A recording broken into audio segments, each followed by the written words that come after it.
सभी मित्रगण व प्यारे भाई बहनों का हार्दिक स्वागत व अभिनंदन। पिछले वीडियो में हमने कक्षा अष्टमी के अध्याय 3.1 का वर्णन किया था और इस वीडियो के माध्यम से हम 3.2 का विस्तृत वर्णन इस वीडियो के बारे में जानेंगे। तो आज का हमारा टॉपिक है चतुर्भुजों का समझ। तो चतुर्भुजों के माध्यम से कोई से भी चतुर्भुज हो या त्रिभुज हो, पंचभुज हो, षष्ठभुज हो, सारे किसी भी प्रकार के बहुभुजों के बारे में अज्ञात कोणों का मान ज्ञात करें। तो आइए देखते हैं प्रश्न संख्या 1। प्रश्न संख्या 1 में यह दिया हुआ है कि निम्न आकृतियों में x का मान बताइए। x एक अज्ञात कोण है, उस अज्ञात कोण का आपको क्या करना है, मान ज्ञात करना है। तो ये आकृति दी हुई है, पार्ट फर्स्ट है इसका। एक आपको एक त्रिभुजाकार आकृति दी हुई है। तो त्रिभुज एक प्रकार का क्या है, बहुभुज है। अब इस त्रिभुजाकार आकृति में ये अज्ञात कोण x है, x का आपको क्या ज्ञात करना है, मान ज्ञात करना है। तो देखिए पहली शर्त यह है, ये एक प्रकार का बहुभुज है। कैसा बहुभुज है, त्रिभुज है। त्रिभुज का अर्थ ये हुआ तीन भुजों से गिरिबंध आकृति। देखिए भुजा 1 2 3, तो ये त्रिभुज है। और त्रिभुज हो चाहे चतुर्भुज हो चाहे पंचभुज हो, कैसा भी बहुभुज हो, हमेशा किसी भी बहुभुज के बाह्य कोणों का योग हमेशा 360 डिग्री होता है। तो बाह्य कोण है, यहाँ पर देखिए एक बाहर बना हुआ है, ये दो रेखा है, रेखा के संगत बाहर कोण बना हुआ है। यहाँ पर देखिए ये कोण कहां पर बना हुआ है, बाहर बना हुआ है। और यहाँ पर ये कोण कहां पर बना हुआ है, बाहर बना हुआ है। तो यहाँ पर हम क्या लिखेंगे, हम जानते हैं कि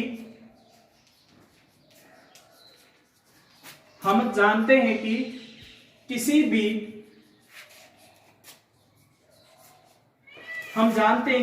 भी बहुभुज के बाह्य कोणों का योग, बाह्य कोणों का योग हमेशा 360 डिग्री होता है। तो देखिए किसी भी बहुभुज की बात की जाए तो उस बहुभुज के बाहर जितने भी कोण बनते हैं उनका योग हमेशा कितना होगा, 360 डिग्री। तो यहाँ पर ये एक आकृति त्रिभुजाकार आकृति है।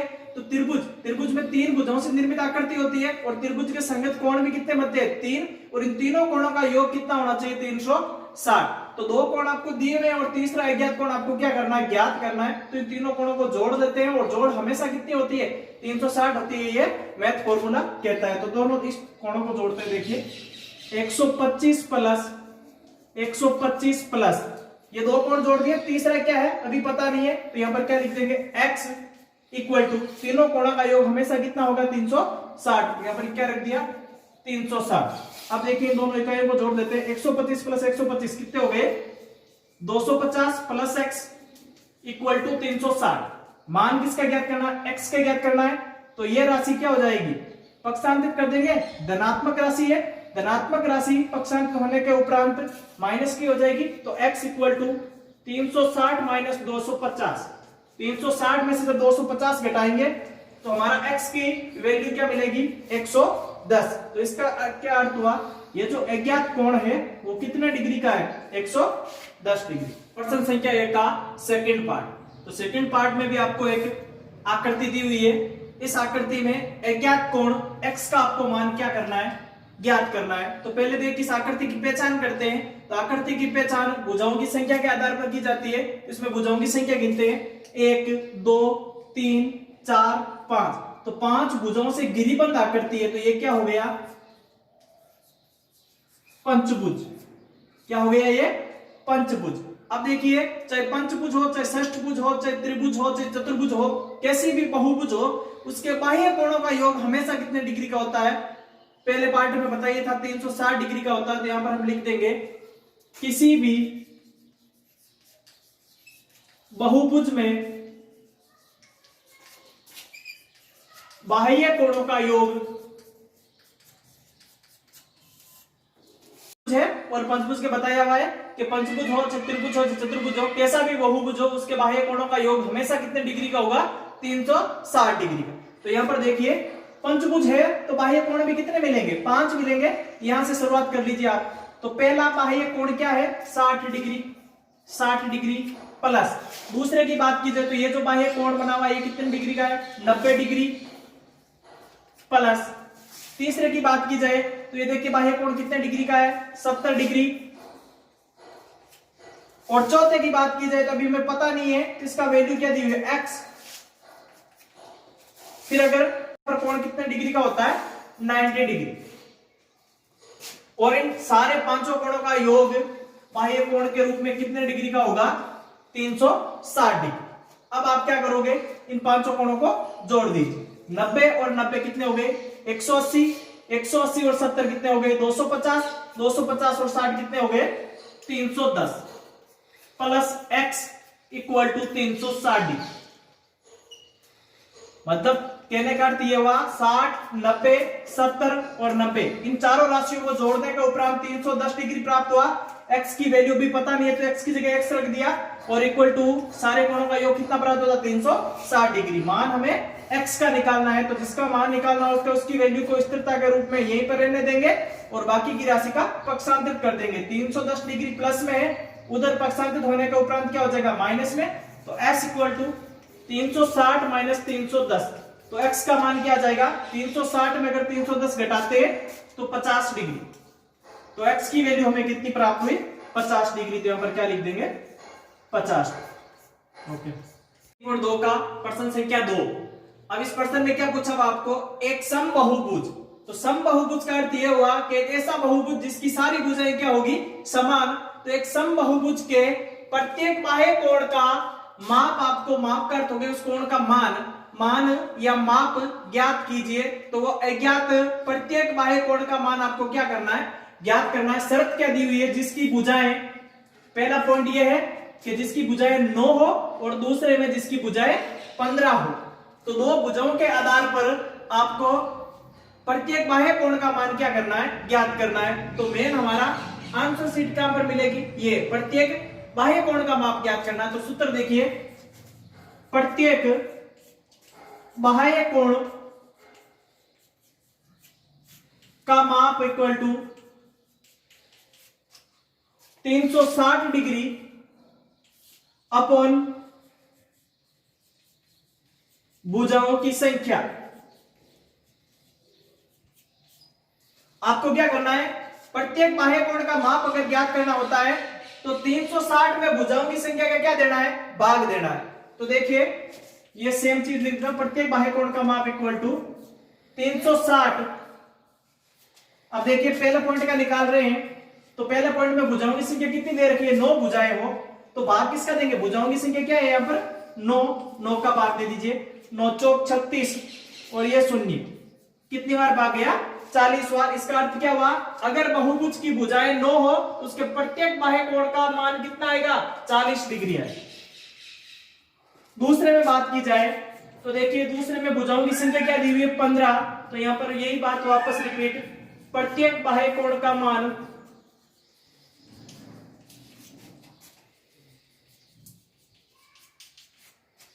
(360) अपॉन भुजाओं की संख्या कितनी है 15। तो 360 में आप 15 का भाग दोगे, पहले 15 का भाग 36 के उपरांत 30 में 2 बार, फिर बचा 6 0 4, तो कितनी बार गया 360 में 15 का भाग 24 बार जाता है। तो इसका अर्थ क्या हुआ कि अगर किसी भी समबाहुभुज में भुजाओं की संख्या 15 दी हुई हो तो उसके प्रत्येक बाह्य कोण का मान कितना आएगा 24 डिग्री। तो इसका आंसर क्या मिल जाता है, पहले का आंसर हो गया 40 डिग्री और दूसरे का आंसर क्या हो गया 24। ये 3.2 का तीसरा प्रश्न, एक समबाहुभुज की कितनी भुजाएं होगी इसका अर्थ क्या हुआ, इसकी भुजाओं की संख्या ज्ञात करनी है, कितनी भुजाएं होगी यदि एक बाह्य कोण का माप 24 डिग्री हो। तो आपको एक बाह्य कोण का माप इस बार क्या कर रखा है दे रखा है। तो पिछले वाले प्रश्न के आधार पर ये प्रश्न है, कुछ नया नहीं है, सूत्र में हेरफेर कर लेते हैं। तो देखिए इसका सूत्र क्या बन जाएगा, समबाहुभुज में भुजाओं की संख्या इक्वल टू, समबाहुभुज में भुजाओं की संख्या में ज्ञात करनी है तो यहां पर क्या लिखेंगे, भुजाओं की संख्या इक्वल टू 360 डिग्री अपॉन प्रत्येक बाह्य कोण का मान। अब आप देखिए भुजाओं की संख्या आपको क्या करनी है ज्ञात करनी है, तो यहां पर n भी लिख सकते हैं, संख्या को नंबर से नोटेट करके m इक्वल टू 360 बटा प्रत्येक बाह्य कोण का माप देखिए कितना दे रखा है 24 डिग्री। तो 360 में 24 का क्या देंगे भाग देंगे। तो पिछले प्रश्न के आधार पर आपको पता ही है क्या आ जाएगा आंसर 15। मतलब कहने का अर्थ ये हुआ 360 में जब 24 का भाग दोगे तो आंसर कितना मिलेगा 15। इसका अर्थ क्या हुआ कि भुजाओं की संख्या कितनी मिली हमें 15। तो ये क्या है 15 भुजाओं वाला एक समबाहुभुज। अब देखिए प्रश्न 4। तो प्रश्न 4 में आपको देखिए क्या पूछा हुआ है एक समबाहुभुज की कितनी भुजाएं होगी। इसका अर्थ क्या वापस भुजाओं की संख्या ज्ञात करनी है। कितनी भुजाएं होगी यदि प्रत्येक अंत्य कोण का माप 165 हो। इसमें क्या दिया हुआ आपको अंत्य कोण दिया हुआ और अंत्य कोण का माप कितना दिया हुआ 165। तो देखिए पिछले प्रश्नों के आधार पर हमने भुजाओं की संख्या ज्ञात की थी, लेकिन उस सूत्र में हमें बाह्य कोण की आवश्यकता होती थी और आवश्यकता उसमें रख के मान ज्ञात करते थे। लेकिन इसमें किसका मान दिया हुआ है अंत्य कोण का मान। तो हमें जानकारी है कि एक सरल रेखा है, सरल रेखा पर कोई सी भी आकृति बनी हुई हो तो ये एक आकृति है। अब इसका अंत्य कोण आपको कितना बताया हुआ 165 डिग्री। अब हम जानते हैं सरल रेखा पर हमेशा 180 डिग्री का कोण बनता है। अगर इसका अंत्य कोण 165 डिग्री का है, अब योग कितना होना चाहिए सरल रेखा पर 180 डिग्री का। तो ये अगर अंत्य कोण 165 डिग्री का बनता है तो बाह्य कोण कितने का बनेगा। कहने का मतलब ये हुआ 165 में कितना जोड़ूं तो 180 हो जाए। तो यहाँ पर ये बाह्य कोण कितना बनेगा 15 डिग्री। इसका मतलब क्या हुआ इसी प्रश्न के आधार पर हमें प्रत्येक बाह्य कोण का मान कितना मिलता है। प्रत्येक बाह्य कोण का मान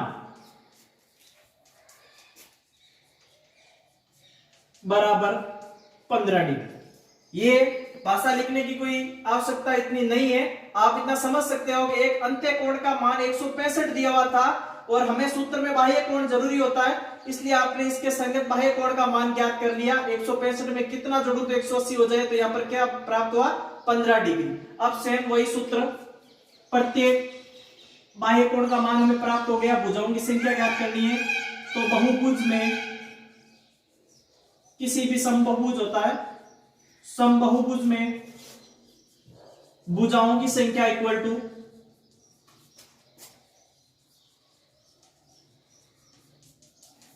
(360 बटा बाह्य कोण, बाह्य कोण।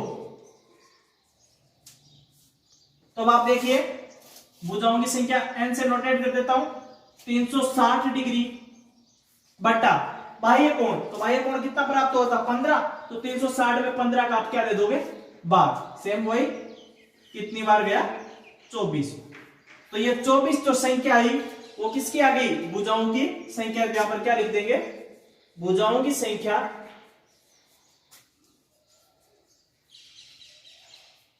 24 प्राप्त हुई।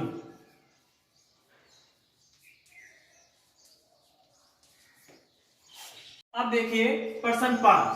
प्रश्न 5 में देखिए इसका पार्ट ए है। ए में आपको यह दिया हुआ है क्या ऐसा समबाहुभुज संभव है। शर्त क्या दी है जिसके प्रत्येक बाह्य कोण का माप क्या हो 22 डिग्री हो। कहने का अर्थ यह हुआ कि क्या एक ऐसा समबाहुभुज बन सकता है क्या अगर उसके बाह्य कोण का मान क्या आना चाहिए 22 डिग्री आना चाहिए। तो समबाहुभुज कब बनेगा जब उसकी भुजाओं की संख्या क्या आनी चाहिए पूर्णांक के रूप में आनी चाहिए। तो भुजाओं की संख्या ज्ञात करेंगे। किसी भी समबाहुभुज का निर्माण तभी होता है जब उसकी भुजाओं की संख्या पूर्णांक का रूप होना चाहिए। तो देखिए समबाहुभुज